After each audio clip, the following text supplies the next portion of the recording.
సంపూర్ణ రామాయణం అయోధ్యకాండ. రాముడి యందు కాంతి తగ్గలేదు, వికారం కలగలేదు. రాజ్యం పోయింది అని బాధ లేదు.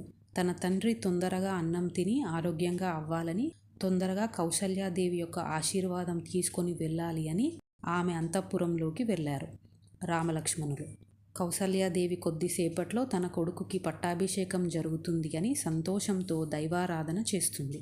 రాముడిని చూసి సంతోషంతో, రామా, నాకు చాలా సంతోషంగా ఉంది, ఇవాళ నీకు యువరాజ పట్టాభిషేకం జరగబోతోంది అని. రామా, ఇందులో కూర్చో అని బంగారంతో చేసిన ఆసనంని చూపించింది. రాముడు తన తల్లి చూపించిన ఆసనంని తన చేతులతో తాకి, అమ్మా, నేను ఇందులో కూర్చున్నట్టే అనుకోండి.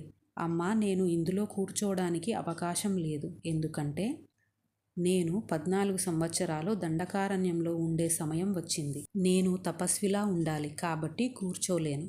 భరతుడికి యువరాజ పట్టాభిషేకం చేస్తారు.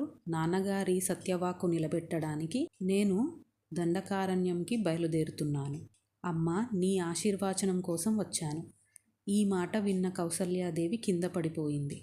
కౌసల్యాదేవి ఇలా అంది, రామా, నువ్వు ఇప్పుడు చెప్పిన మాట వింటే నాకు అనిపిస్తుంది, అసలు నాకు పిల్లలు పుట్టకుండా ఉంటే ఎంత బాగుంటుంది. పిల్లలు పుట్టకపోయి ఉంటే నన్ను గొడ్రాలు అనేవారు. అది తప్ప నాకు వేరే బాధ ఉండేది కాదు. కానీ ఈరోజు నేను అనుభవిస్తున్న బాధ సామాన్యమైనది కాదు. లేక లేక పుట్టిన బిడ్డవి, సకల గుణాభిరాముడివి, నువ్వు రాజు అవుతున్నావు అని మురిసిపోయా. రామా, నీకు ఒక్క నిజం చెబుతా. మీ నాన్నగారి వలన నేను ఎలాంటి సంతోషం పొందలేదు. ఎందుకంటే మీ నాన్న కైకేయికి వశుడైపోయాడు. నన్ను పెద్ద భార్యగా గౌరవిస్తే, సత్కరిస్తే కైకేయి బాధపడుతుంది అని నాకు ఇవ్వాల్సిన గౌరవం ఇవ్వకుండా నన్ను అవమానించి కైకేయి యొక్క దాసీ స్థానంలో నన్ను నిలబెట్టాడు. ఇవాళ నేను సంతోషించి నువ్వు రాజువై నీ పరిపాలన చూసి రాజమాతగా ఆనందం అనుభవించొచ్చు అనుకున్నాను. ఈరోజు నాకు ఆ ఆనందం కూడా లేకుండా చేశారు. ఏ కారణం లేకుండా ఇంత సుగుణాభిరాముడివి అయిన నిన్ను నీ తండ్రి అరణ్యాలకు పంపిస్తున్నాడు. నాకు అనిపిస్తుంది, ఎన్ని వ్రతాలు చేశాను, ఎన్ని నోములు పట్టాను, ఎన్ని పూజలు చేశాను.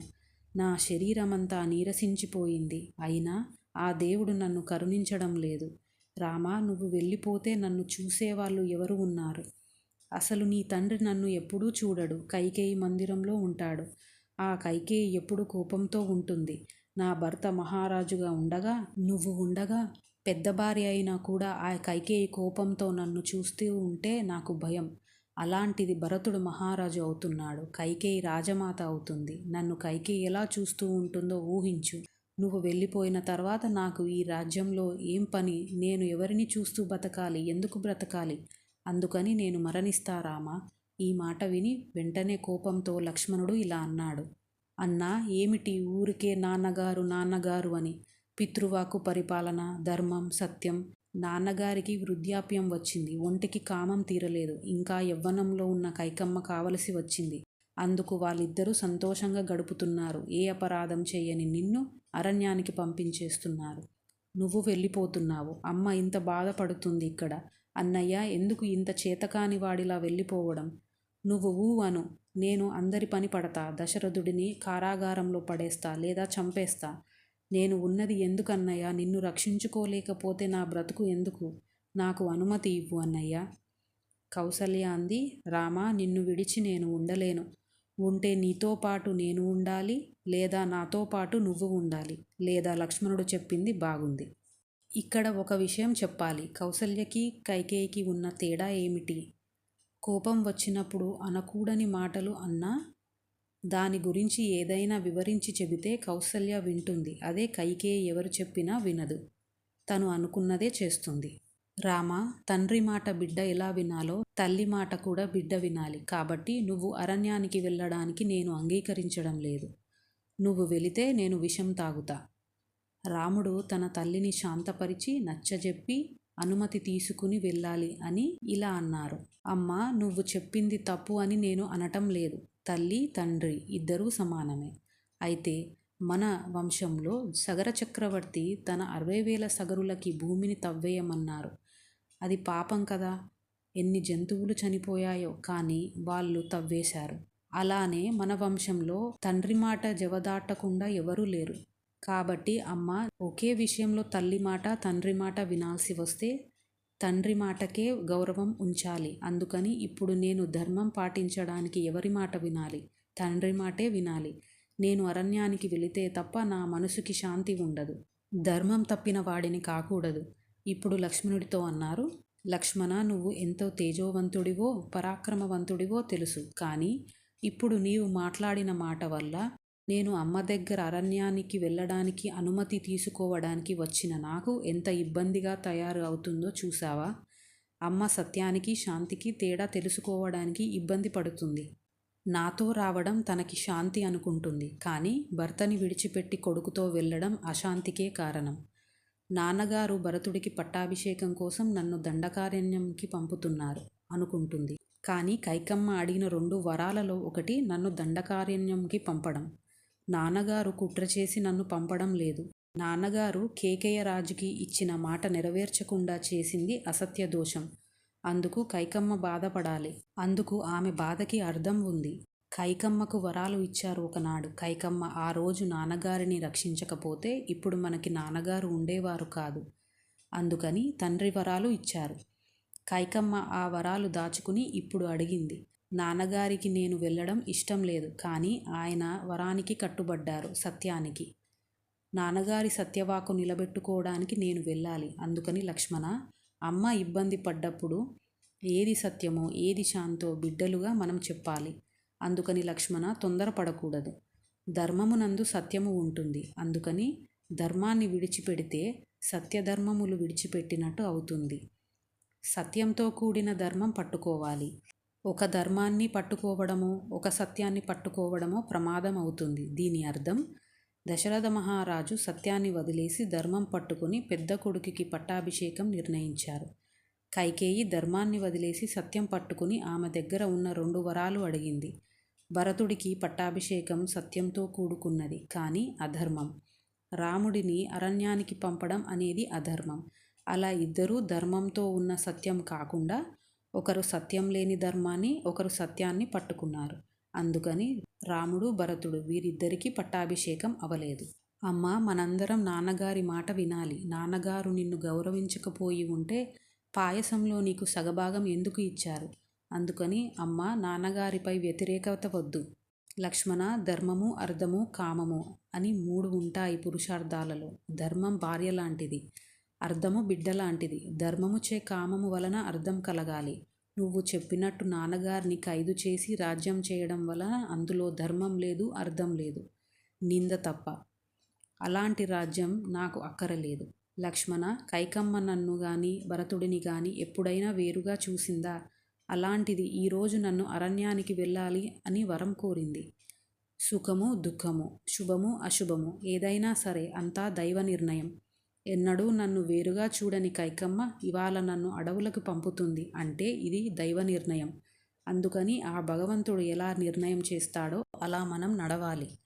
లక్ష్మణుడు అన్నారు, అన్నయ్య, నీకే చెల్లింది ఈ చేతకాని మాటలు చెప్పడం. రాముడు అన్నారు, లక్ష్మణ, నేను మళ్ళీ చెబుతున్నా, ఇదంతా దైవ నిర్ణయం. అమ్మ, నన్ను ఆశీర్వదించి పంపించు. కౌసల్యాదేవి రాముడిని ఆశీర్వదించింది. అంతసేపు ధైర్యంగా ఉన్న రాముడు సీతాదేవి దగ్గరికి వెళ్ళేటప్పుడు ముఖంలో తేజస్సు పోయి తడబడుతూ వెళ్ళారు. సీతమ్మ ఎదురు వచ్చి, ఏమైంది అండి, మీ ముఖం అలా నిర్జీవంగా ఉంది? సంతోషంగా ఉండాల్సిన మీరు ఇలా ఉన్నారు ఏంటి? ఏమైందండి? రాముడు తల వంచుకుని అన్నారు, సీత, మా నాన్నగారిని రాత్రి కైకమ్మ 2 వరాలు అడిగింది. భరతుడికి పట్టాభిషేకం, 14 సంవత్సరాలు నన్ను అరణ్యవాసం చేయాలి అని. అందుకని నేను అరణ్యవాసానికి వెళుతున్నా. సీత, నా తల్లి కౌసల్య, సుమిత్ర, కైకేయి సేవ చేయి. అన్నీ విన్న సీతమ్మ అంది, ఏవండి, నాకు అన్నీ అర్థమయ్యాయి. కానీ నువ్వు ఉండు, నేను వెళతా అంటున్నారు. మనం వెళ్ళాలి అనాలి కదా. నాకు ఓ ధర్మం తెలుసు, చెప్పనా? చెప్పు అన్నారు రాముడు. ఒకే ఇంట్లో తల్లి, కొడుకు, కూతురు అందరూ ఉంటారు. ఇంటి యజమాని భాగ్యం తీసుకొస్తారు. వీళ్ళందరూ పంచుకుంటారు. కానీ భర్తతో కష్టం కానీ సుఖం కానీ పంచుకోవడం కాకుండా భార్యనే ఆ యజమానిలో సగం. భార్యాభర్త అంటే ఇద్దరూ ఒకటే. అందుకని నేను అరణ్యానికి మీతో వస్తాను. రాముడు అన్నారు, సీత, నేను అరణ్యానికి వెళుతున్నా. అక్కడ తపస్విలా ఉండడం అంటే 3 పూటలా స్నానం చేయాలి. అక్కడ పెద్ద పెద్ద జలపాతాలు ఉంటాయి. ఒక్కొక్క దగ్గర బురదతో నిండిన కాలువలు ఉంటాయి. పెద్ద మొసళ్ళు ఉంటాయి. కీటకాలు కుడతాయి. పాములు, తేళ్ళు, జెర్లు మొదలైనవి ఉంటాయి. రాత్రి పడుకోవడానికి పక్క వేసుకుందామంటే ఏమీ ఉండదు. సాయంత్రం వేళ రాలిన ఆకులపై పడుకోవాలి. సింహాలు గర్జన చేస్తుంటాయి. పులులు అరుస్తుంటాయి. క్రూర మృగాలు సంచరిస్తూ ఉంటాయి. ఒక్కొక్క రోజు ఆహారం దొరకదు. ఎండని వానని చూడకూడదు. ఒక్కొక్కసారి దాహం వేస్తే తాగడానికి నీళ్లు దొరకవు.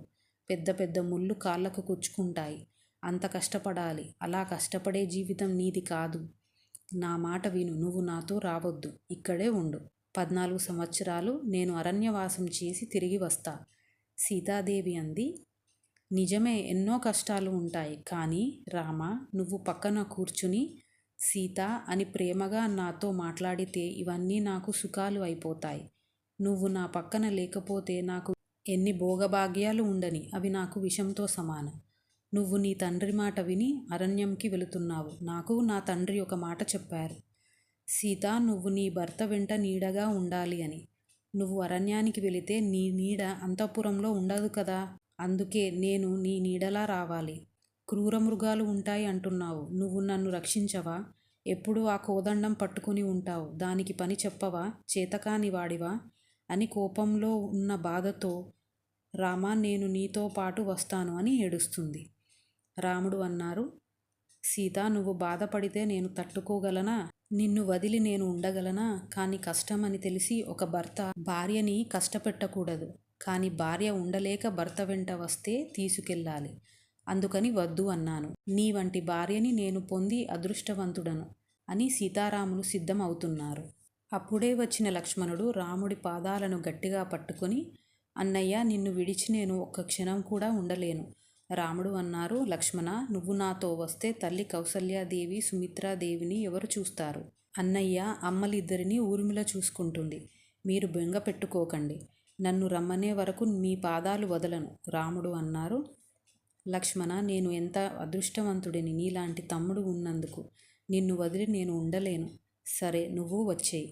అందరూ సుమిత్రాదేవి దగ్గర ఆశీర్వాదం తీసుకుని సీతారాములు లక్ష్మణ సమేతంగా దశరథ మహారాజు దగ్గరికి వెళుతున్నారు.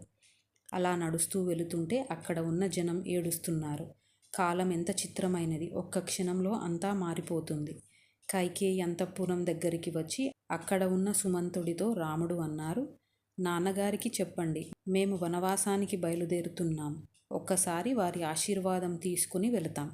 సుమంతుడు దశరథునికి విషయం చెప్పారు. దశరథుడు అన్నారు, నా భార్యలు అయిన కౌసల్య, సుమిత్రని తీసుకురండి.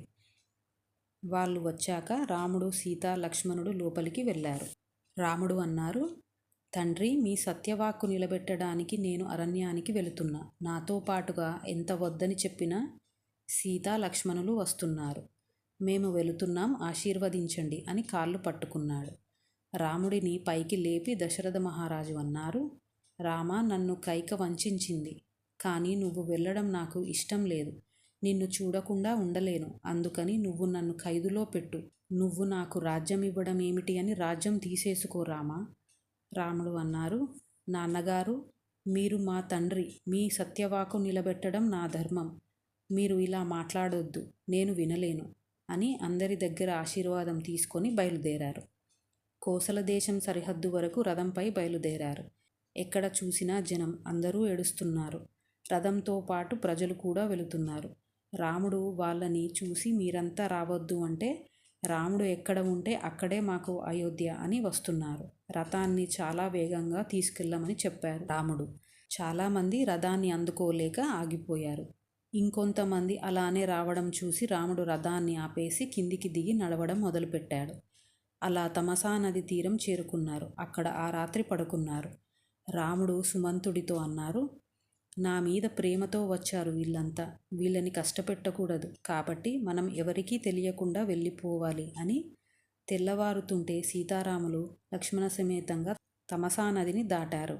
అలా కొన్ని నగరాలు దాటుకుని గంగానదికి చేరుకున్నారు.